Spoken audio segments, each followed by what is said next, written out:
છોટાઉદેપુર નગરપાલિકા ચૂંટણી બોર્ડ બનવાના ગણતરીના કલાકોમાં ભાજપનો ભરતી મેળો। નગરપાલિકામાં ભાજપના સામેના ઉમેદવારો બસપાના 3 સભ્યો ભાજપમાં જોડાયા। આ પહેલા સપાના 6 અને 3 અપક્ષ પણ ભાજપમાં જોડાઈ ચૂક્યા છે। પાલિકાના કુલ 28 પૈકી ભાજપના 20 સભ્યો થયા છે।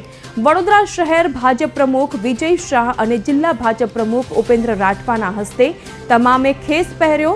બસપાના 3 સભ્યો ભાજપમાં જોડાયા। 3 વાગે ભાજપ દ્વારા બોર્ડ બનાવશે।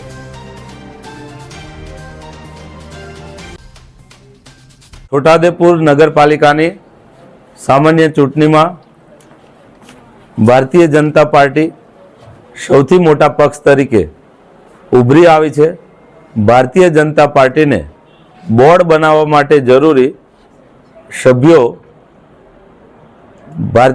બહુજન સમાજ પાર્ટીમાંથી આજે રાજીનામા આપીને 3 સભ્યો ભારતીય જનતા પાર્ટી જોઈન કરવા જઈ રહ્યા છે। ત્યારે આ તબક્કે પ્રદેશ ભારતીય જનતા પાર્ટી તરફથી વડોદરા શહેરના ભારતીય જનતા પાર્ટીના અધ્યક્ષ આદરણીય વિજયભાઈ, જિલ્લા ભાજપ મહામંત્રી મેહુલભાઈ, સૌ પત્રકાર મિત્રો અને ભારતીય જનતા પાર્ટી જોઈન કરનાર સૌ નગરપાલિકાના નગરસેવકોનું સ્વાગત કરું છું અને ભારતીય જનતા પાર્ટી છોટાઉદેપુર નગરપાલિકામાં ભાજપનું બોર્ડ સ્પષ્ટ બહુમતી સાથે બનાવશે એવો વિશ્વાસ વ્યક્ત કરું છું।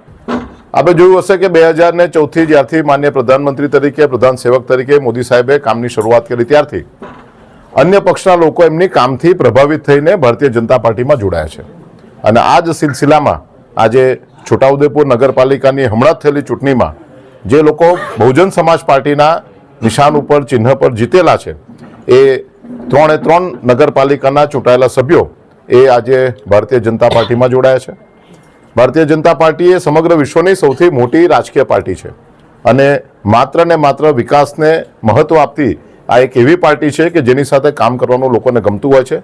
ત્યારે છોટાઉદેપુર નગરના વિકાસ માટે છોટાઉદેપુર નગરપાલિકાને જ્યારે એ કેટેગરીમાં વર્ગીકરણ કરવામાં આવ્યું છે, માન્ય ધારાસભ્ય શ્રી રાજુભાઈ રાઠવા, માન્ય સાંસદ શ્રી જશુભાઈ રાઠવા અને એમના સૌના પ્રયત્નથી જ્યારે ગુજરાત સરકારે આનું વર્ગીકરણ એમાં કર્યું છે ત્યારે આવનારા સમયમાં વિકાસ વધારે ઝડપથી થાય એના માટે આ બધા જ નગરપાલિકાના ચૂંટાયેલા સભ્યો ભારતીય જનતા પાર્ટીમાં જોડાયા છે।